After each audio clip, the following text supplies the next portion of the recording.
ప్రజల్ని నిత్యం భయభ్రాంతులకు గురిచేసే క్రిమినల్ అంబటి రాంబాబు అని శాసన మండలి చీఫ్ విప్ పంచుమర్తి అనురాధ మండిపడ్డారు. అన్ని వర్గాల ప్రజల్ని అడ్డగోలుగా దోచుకొని ఇప్పుడు కులం కార్డు బయటకు తీశారని విమర్శించారు. కాపులతో పాటు అన్ని వర్గాలను ఇబ్బంది పెట్టిందే కాక తగ్గేదేలే అంటూ సైగలు చేస్తారంటూ ధ్వజమెత్తారు.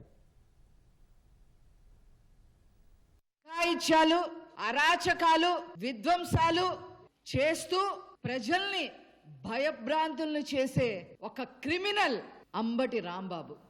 ఎందుకు వసూలు చేస్తున్నావు? ప్రతి షాపులో ఈ వసూళ్ల కార్యక్రమాలు ఏంటి అని చెప్పి ప్రజలు, ముఖ్యంగా ఆర్య వైశ్యులు నీకు ఎన్నాళ్ళు మేము పోషించాలి, ఏంటి కూపన్లు కదా అని చెప్పి ఎదురు తిరిగితే మున్సిపల్ ఎలక్షన్లు జరిగిన రోజు వాళ్ళ మీద తిరగబడ్డాడు.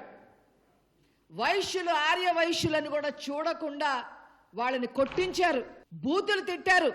అన్ని కుల వ్యవస్థలను ఇంక్లూడింగ్ కాపుల్ని కూడా ఇష్టం వచ్చినట్టు తిట్టిన ఈ మనిషి ఈరోజు కాపు కార్డు వేసుకొని మాట్లాడటం, దాన్ని ప్రోత్సహించే విధంగా జగన్మోహన్ రెడ్డి కాపు కార్డుతో మనం రాజకీయం చెయ్యాల్సిందే అని చెప్పి ముందుకి వచ్చి ఇతనికి ఊతం ఇవ్వడం, నిన్న కూపన్ల విషయంలోనే మరి రిమాండ్లోకి వెళుతూ, రిమాండ్ విధిస్తే జైల్లోకి వెళుతూ ఆ బస్ ఎక్కినప్పుడు తగ్గేదే లేదని చెప్పి సైగలు చేయడం అతని అరాచకానికి పరాకాష్ట అని చెప్పి ఈ సందర్భంగా నేను తెలియజేస్తా ఉన్నా.